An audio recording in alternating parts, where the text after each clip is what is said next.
ಎಲ್ಲರಿಗೂ ನಮಸ್ಕಾರ. Welcome back to my channel. ಬನ್ನಿ, ಇವತ್ತು ಮಾವಿನಕಾಯಿ ಸೀಸನ್ ಅಲ್ವಾ.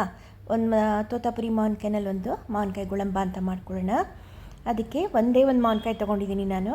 ಅದನ್ನು ಚೆನ್ನಾಗಿ ತುರಿದಿಟ್ಕೊಂಡಿದ್ದೀನಿ. ನೀವು ಸಿಪ್ಪೆ ತೆಗ್ದಾರು ತುರಿಬೋದು, ಸಿಪ್ಪೆ ಇಟ್ಕೊಂಡಾರು ತುರಿಬೋದು, ಏನು ಪ್ರಾಬ್ಲಮ್ ಏನಾಗಲ್ಲ. ಟೇಸ್ಟ್ ಎರಡು ಒಂದೇ ಬರುತ್ತೆ. 3 ಏಲಕ್ಕಿ ತೊಗೊಂಡಿದ್ದೀನಿ, ಕುಟ್ಟಿ ಇಟ್ಕೊಂಡಿದ್ದೀನಿ. ಒಂಚೂರು ಉಪ್ಪು ಹಾಕ್ತೀನಿ, ಒಂದು ಚಿಟಿಕೆ ಉಪ್ಪು ಹಾಕ್ತೀನಿ. ಅದಕ್ಕೆ ಉಪ್ಪು ಎತ್ತಿಟ್ಕೊಂಡಿದ್ದೀನಿ. ಈ ಮಾವಿನಕಾಯಿ ಎಷ್ಟು ತೊಗೊಂಡಿದ್ದೀವಲ್ಲ ಕಪ್ಪು, ಅದೇ ಕಪ್ ಅಳತೆನಲ್ಲಿ ಅಷ್ಟೇ ಬೆಲ್ಲ ತೊಗೋಬೇಕು. 1 ಕಪ್ ಮಾವಿನಕಾಯಿ ಅಂದರೆ 1 ಕಪ್ ಬೆಲ್ಲ. ನಿಮ್ಗೆ ಇನ್ನೊಂದು ಚೂರು ಬೇಕು ಅಂದರೆ ಇನ್ನೊಂದು ಚೂರು ಬೇಕಾದ್ರೆ ಜಾಸ್ತಿ ಹಾಕ್ಕೊಳ್ಳಿ. ಮಾವಿನಕಾಯಿ ಟೇಸ್ಟ್ ನೋಡಿ ವಿಪರೀತ ಹುಳಿ ಇದೆ ಅಂದರೆ ಇನ್ನೊಂದು ಅರ್ಧ ಕಪ್ ಜಾಸ್ತಿ ಹಾಕ್ಕೊಳ್ಳಿ, ಅಷ್ಟೇ. ತೋತಾಪುರಿ ಮಾವಿನಕಾಯಿ ಅಂತ ಹುಳಿ ಇರಲ್ಲ, ಆದ್ದರಿಂದ ನಾನು 1 ಕಪ್ಗೆ 1 ಕಪ್ ಮಾಡ್ಕೊಳ್ತಾ ಇದ್ದೀನಿ. ಇನ್ನೊಂದು ಉಪ್ಪಿನಕಾಯಿ ಮಾವಿನಕಾಯಿನಲ್ಲಿ ಮಾಡಿಕೊಂಡ್ರೆ ಅದು ತುಂಬ ಹುಳಿ ಇರುತ್ತೆ. ಗುಳಂಬ ಅಷ್ಟು ಚೆನ್ನಾಗಿ ಅನಿಸಲ್ಲ ನನಗೆ ಅದು ಅಷ್ಟು ಇಷ್ಟ ಆಗಲ್ಲ.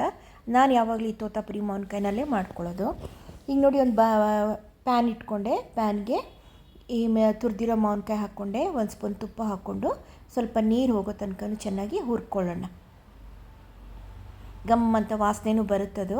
ನೀರೆಲ್ಲ ಹೋದರೆ ಒಂದು ಸ್ವಲ್ಪ ದಿನ ಇಟ್ಕೊಳ್ಳೋಕ್ಕೂ ನಮಗೆ ಈಸಿ ಆಗುತ್ತೆ, ಬೇಗ ಹಾಳಾಗಲ್ಲ. ಆದರೆ ಇದು ಹೊರ್ಗಿಂದು ಕುಡಿಯೋ ನೀರು ಯಾವ ನೀರು ಸೋಗಿಸಲ್ಲ. ಬರೀ ಮಾವಿನಕಾಯಿ ಬೆಲ್ಲದಲ್ಲಿ ಬಿಟ್ಕೊಳ್ಳೋ ನೀರು ಇಷ್ಟಲ್ಲಿ ಮಾತ್ರ ಮಾಡ್ತಾ ಇರೋವಂಥದ್ದು ಇದು. ಆದ್ದರಿಂದ ಇದು 1 ವರ್ಷದ ತನಕ ಇಟ್ಕೊಂಡ್ರೂ ಏನೂ ಆಗಲ್ಲ, ಆರಾಮಾಗಿ ಇಟ್ಕೊಳ್ಬೋದು. ದೋಸೆ ಜೊತೆಗೆ, ಚಪಾತಿ ಜೊತೆಗೆ ಸೂಪರಾಗಿರುತ್ತೆ. ಬ್ರೆಡ್ ಜೊತೆಗಂತೂ ಜಾಮ್ ಹಚ್ಕೊಂಡು ತಿನ್ಬೋದು. ಮಕ್ಕಳುಗಳಿಗೆ ತುಂಬ ಇಷ್ಟವಾಗುತ್ತೆ ಇದು. ನೋಡಿ, ಈಗ ಅದಾಯಿತು. ಮಾವಿನಕಾಯಿ ತುರಿದು ರೆಡಿ ಆಯಿತು. ಈಗ ಅದಕ್ಕೆ ಬೆಲ್ಲ ಸೇರಿಸ್ಕೊಂಡೆ. 1 ಕಪ್ಗೆ 1 ಕಪ್ ಈಕ್ವಲ್ ಪ್ರಪೋರ್ಷನ್ನು ಬೆಲ್ಲ ಹಾಕ್ಕೊಂಡು ಈಗ ಅದನ್ನು ಹಾಗೆಯೇ ತಿರುತ್ತಾ ಹೋಗೋಣ. ಬೆಲ್ಲ ನೀರು ಬಿಟ್ಕೊಳ್ತಾ ಹೋಗುತ್ತೆ.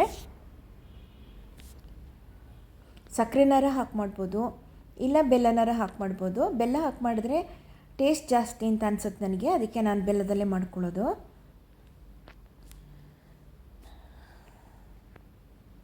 ಎರಡನ್ನು ಚೆನ್ನಾಗಿ ಹೊಂದ್ಕೊಳ್ಳೋ ಹಾಗೆ ತಿರ್ಕೋತಾ ಹೋಗಬೇಕೀಗ. ಬೆಲ್ಲ ಕರಗಿ ನೀರು ಬಿಟ್ಕೊಳ್ಳುತ್ತೆ. ಒಂದು 8-10 ನಿಮಿಷನಾರ ಬೇಕಾಗುತ್ತೆ. ಬಟ್ ಯಾವುದೇ ಕಾರಣಕ್ಕೂ ಇದನ್ನು ಪಾಕ ಬರೋಕ್ಕೆ ಬಿಡಬಾರ್ದು. ಎಳೆ ಪಾಕನೂ ಬರಬಾರ್ದು, ಗಟ್ಟಿ ಪಾಕನೂ ಬರಬಾರ್ದು. ಹಂಗೇನಾರ ಆ ಥರ ಪಾಕ ಬಂದುಬಿಟ್ರೆ ಇದು ಆಮೇಲೆ ಇದು ಹಾರಿದ ಮೇಲೆ ಒಳ್ಳೆ ರಬ್ಬರ್ ಥರ ಆಗಿಬಿಡುತ್ತೆ. ಕಚ್ಕ ಅಂತ ಹಲ್ಲಿಗೆಲ್ಲ ಅಂಟ್ಕೊಳ್ಳೋಕೆ ಶುರುವಾಗುತ್ತೆ. ಇದು ಜಾಮ್ ಅಂತ ಅನ್ನಿಸ್ಕೊಳ್ಳೋದೇ ಇಲ್ಲ ಆವಾಗ. ಅದಕ್ಕೋಸ್ಕರ ಇದಕ್ಕೆ ಎಳೆ ಪಾಕನೂ ಬರಬಾರ್ದು, ಗಟ್ಟಿ ಪಾಕ ಇರಲಿ, ಎಳೆ ಪಾಕ ಸಹಿತ ಬರಬಾರ್ದು.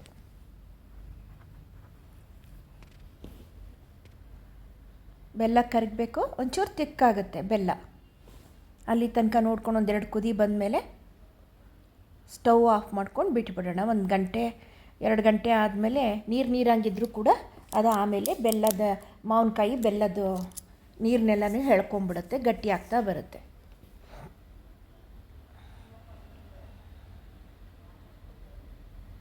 ನೋಡಿ, ಚೆನ್ನಾಗಿ ಕರಗ್ತು ಬೆಲ್ಲ.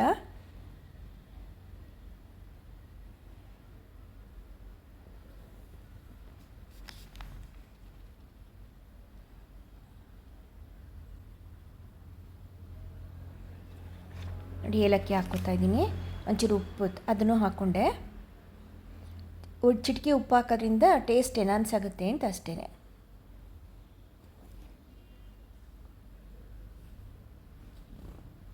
ಈಗ ನೀರಂಗೆ ಅನ್ನಿಸ್ಬೋದು. ಇದೇನು ಪಾಕ ಬರಲಿಲ್ಲ, ಇದು ಗುಳಂಬ ಥರ ಅನ್ನಿಸ್ಲಿಲ್ಲ ಅಂತ ನಿಮ್ಗೆ ಅನ್ನಿಸ್ಬೋದು. 1-2-3 ಅವರ್ಸ್ ಬಿಟ್ಬಿಟ್ರೆ ಅದನ್ನು ಹಾಗೆಯೇ ಅದು ಗಟ್ಟಿಯಾಗಿ ಹೋಗ್ಬಿಡುತ್ತೆ. ನೋಡಿ, ಇದು ಕರೆಕ್ಟಾಗಿದೆ. ಇವಾಗ ತೆಗೆದುಬಿಡೋಣ, ಆಫ್ ಮಾಡೋಣ. ಈಗ ಆಫ್ ಮಾಡಿ ಸೈಡ್ಗೆ ಇಟ್ಬಿಡೋಣ. ಆರಿದ್ಮೇಲೆ ಇದನ್ನು ಡಬ್ಬಿಗೆ ಹಾಕಿ ಸ್ಟೋರ್ ಮಾಡ್ಕೊಳ್ಳೋದು. ಇದೇನು ನಾನು ಸ್ವಲ್ಪನೇ ಮಾಡ್ಕೊಂಡಿದ್ದೀನಿ.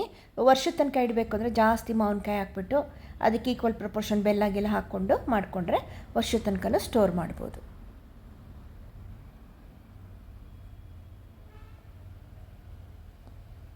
ಸ್ಟವ್ ಆಫ್ ಮಾಡಿದ್ದೀನಿ. ಈಗ 1-2 ಅವರ್ಸ್ ಆದಮೇಲೆ ನೋಡಿ ಎಷ್ಟು ನೀರಿತ್ತು ಎಲ್ಲ ಎಳ್ಕೊಂಬಿಟ್ಟಿದೆ. ಇನ್ನೂ 1-2 ಅವರ್ಸ್ ಬಿಟ್ಬಿಟ್ರೆ ಇನ್ನೂ ಹೊರಟೋಗುತ್ತೆ. ಆದರೆ ಜಾಮ್ ಸ್ಟೇಟಸಲ್ಲೇ ಇರುತ್ತೆ. ಅದು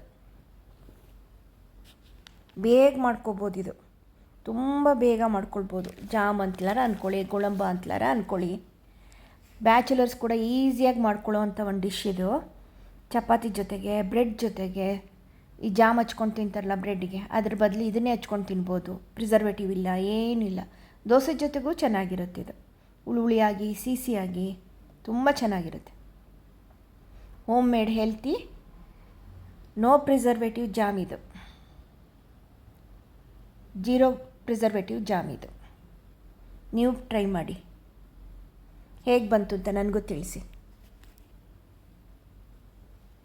ಒಂದು ಚೆನ್ನಾಗಿ ಕ್ಲೀನಾಗಿರೋ ಒಂದು ಡಬ್ಬಿನಲ್ಲಿ ಹಾಕಿಟ್ಕೊಂಡ್ರೆ 1 ವರ್ಷನಾದರೂ ಇಡ್ಬೋದು. ಇದನ್ನು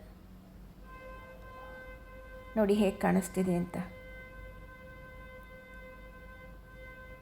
ಈಸಿಯಾಗಿ ಮಾಡ್ಕೊಳ್ಳೋವಂಥ ಒಂದು ಡಿಶ್ ಇದು. ಮಕ್ಕಳು ಇಷ್ಟಪಡೋವಂಥ ಒಂದು ಡಿಶ್ ಇದು.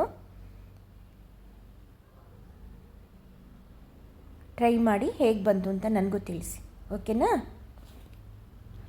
Thank you.